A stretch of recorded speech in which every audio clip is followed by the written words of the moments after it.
Zelensky has caved. Yes, after months of negotiation and back and forth, President of Ukraine Volodymyr Zelensky has been forced to bend the knee to Donald Trump and sign a rare earth deal in exchange for continued backing in the war against Russia. Thanks to President Trump's tireless efforts to secure a lasting peace, I am glad to announce the signing of today's historic economic partnership agreement between the United States and Ukraine, establishing the United States-Ukraine Reconstruction Investment Fund. This partnership allows the United States to invest alongside Ukraine to unlock Ukraine's growth assets, mobilize American talent, capital, and governance standards that will improve Ukraine's investment climate and accelerate Ukraine's economic recovery. The Development Finance Corporation will participate and help to establish this fund in collaboration with the government of Ukraine.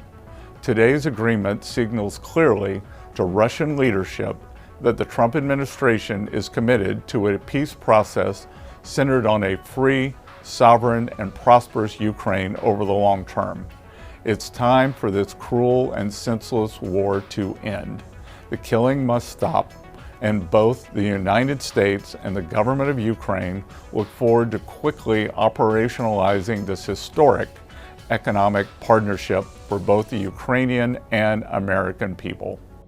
The deal will grant the US privileged access to a new investment project to develop Ukraine's natural resources, including aluminium, graphite, oil, and natural gas, putting the US in a stronger position to negotiate a peace deal between Ukraine and Russia.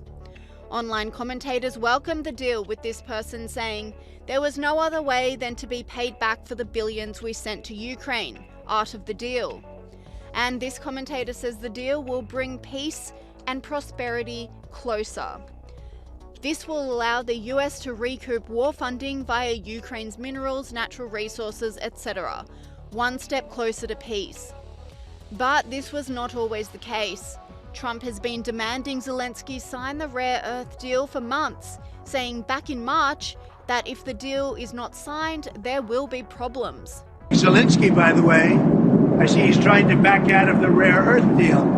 And if he does that, he's got some problems, big problems. We made a deal on rare earth, and now he's saying, well, I want to renegotiate the deal.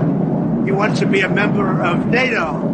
Well, he was never going to be a member of NATO. He understands that. So if he's looking to renegotiate the deal, he's got big problems. And then in April, when a deal was close, Zelensky changed the terms yet again, infuriating Trump. Zelensky, and hopefully he's going to live up. I see he's trying to renegotiate the rare earth. We made a deal for rare earth. It was all done. And I heard through you, I haven't spoken to them yet, but through you I heard that they're now saying, well, I'll only do that deal if we get into NATO or something to that effect. Well, that was never, number one, discussed. Number two, I think it's going to be very long before Putin. They said you're not going into NATO. And it could be, that's probably the reason the war started. But it seems as though Zelensky has finally agreed to the deal in full, possibly as a result of his conversation with Trump at the Pope's funeral, where the US president seemed to soften his opinion towards the Ukraine president. Better now than things were in the Oval Office? It was never bad. We had a little dispute because I disagreed with something he said, and the cameras were rolling, and that was okay with me. But we had a dispute. But look, he's in a tough situation. Very tough situation. He's fighting a much bigger force, much bigger. And that force has not been very distinguished, It's been a lot tougher than they thought, but it helped them when we gave them $350 billion worth of weapons or cash. And at the same time as Trump started speaking nicely about Zelensky, his attitude towards Putin did a 180-degree turn. On a Truth Social post, he said, "With all of that being said, there was no reason for Putin to be shooting missiles into civilian areas, cities and towns over the last few days. It makes me think that maybe he doesn't want to stop the war. He's just tapping me along and has to be dealt with differently through banking or secondary sanctions.